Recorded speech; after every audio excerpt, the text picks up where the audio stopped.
কে রে নবী রাষ্ট্রপতি ছিল বলতে ভয় লাগে, লজ্জা লাগে? যারা চাপা খুলবে না মনে করবেন এদের মধ্যে ভেজাল আছে। আমার নবী ছিল রাষ্ট্রপতি। জোরে বলেন, আমার নবী কি ছিল? আরো জোরে।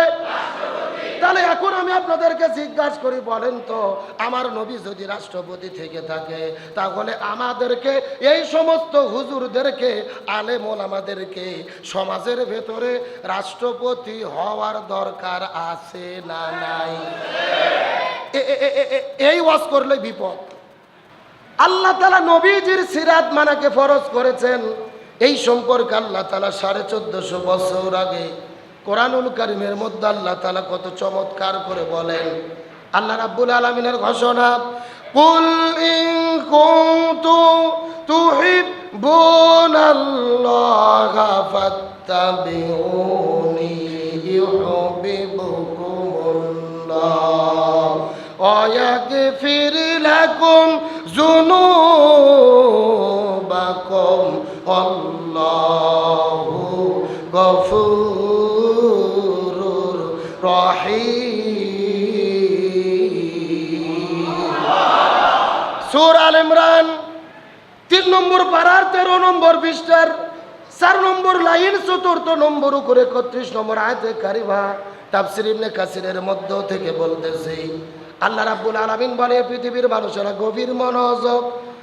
আল্লাহ বলেন, ইয়া রাসূলুল্লাহ, তাম পৃথিবীর মানুষদেরকে আপনি জানাইয়া দেন, ইন কুনতুম তুহিব্বুনাল্লাহা, মানুষেরা যদি আমি আল্লাহ আমার ভালোবাসা পেতে চাই, মানুষেরা যদি আমি আল্লাহ আমার সান্নিধ্য লাভ করতে চাই, ফাত্তাবিউনি, আপনি মানুষদেরকে জানাইয়া দেন, মানুষেরা যেন আপনার সিরাতকে অনুসরণ করে।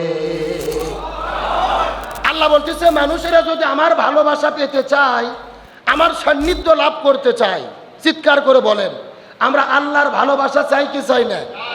আল্লাহর সন্তুষ্ট চাই কি চাই না? যদি চাই, কার সিরাতকে মেনে চলতে হবে? আরো জোরে বলেন। এখন আল্লাহ বললেন তোমরা রাসূলের সিরাত অনুসরণ করো। এখন আল্লাহ বললে সেটা সুন্নাত হয় না ওয়াজিব হয়? সবাই বুঝে কথা বলেন। ফরজ। জোরে বলেন কি? আমার বন্ধুগণ, মুসলমান ভাইরা, গভীর মনোযোগ লক্ষ্য করুন। কোনো দিকে নজর নাই, কোনো দিকে তাকাতাকি নাই। এই সম্পর্কে আল্লাহ তাআলা কোরআনুল কারীমের ভেতরে অন্য জায়গার মধ্যে কত চমৎকার করে বলেন। সূরা হাসর 28 নম্বর পারার 7 নম্বর পৃষ্ঠার 9 নম্বর লাইন 7 নম্বর আয়াতে কারিমা তাফসীর ইবনে কাসিরের মধ্য থেকে বলতেছি, আল্লাহ রাব্বুল আলামিন বলে, এ পৃথিবীর মানুষেরা ভালো করে বোঝার চেষ্টা করো, তোমরা যদি দুনিয়ার মধ্যে শান্তি পেতে চাও আর আখিরাতের মধ্যে মুক্তি পেতে চাও, ওয়ামা আতাকুমুর রাসূলু ফাখুযু, নবী যেটা করেছে সেটা তোমাদেরকে করতে হবে, ওয়ামা নাহাকুম আনহু ফান্তাহু, আর নবী যেটা করে নাই সেটা করা যাবে না। চিৎকার করে বলেন তো দেখি, হুকুম কার? আরো জোরে। আমার বন্ধুগণ, মুসলমান ভাইরা, গভীর মনোযোগ লক্ষ্য করুন। নবী পুরো জীবনের মধ্যে কি কি করেছে আর আমাদের জন্য কি কি করা দরকার, এই কথাটা বোঝানোর পরে আপনাদের মধ্য থেকে বিদায় নিয়ে চলে যাওয়ার চেষ্টা করব। কথাগুলো ভালো করে বোঝার চেষ্টা করবেন। আমাদের নবীজি মক্কা থেকে মদিনায় হিজরত করে চলে গেলেন। ওই মদিনায় যাওয়ার পরে আমার নবীজি মদিনা নামক একটা রাষ্ট্র গঠন করলেন, আর আমার নবী হলেন মদিনা নামক রাষ্ট্রের রাষ্ট্রপতি। আমার নবী ছিল রাষ্ট্রপতি। জোরে বলেন, আমার নবী কি ছিল? এই ওয়াজ করলে কি?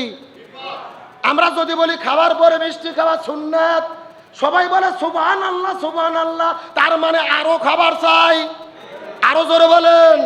কিন্তু যখন আমরা বলি নবী জেলের মধ্যে বন্দী ছিল, ওই নবীর তরিকায় জেলের মধ্যে বন্দী থাকা সুন্নাত। আমার নবী তায়েফের ময়দানে রক্ত ঝরিয়েছে, ওই নবীর তরিকায় শরীর থেকে রক্ত ঝরানো সুন্নাত। আমার নবী 10 বছর কোরআন দিয়ে রাষ্ট্র পরিচালনা করেছে, ওই নবীর তরিকায় কোরআন দিয়ে রাষ্ট্র পরিচালনা করা সুন্নাত। তখন কিছু লোক লাফ দিয়ে উঠে বলে, এই হুজুর মনে হয় রাজনীতি করে।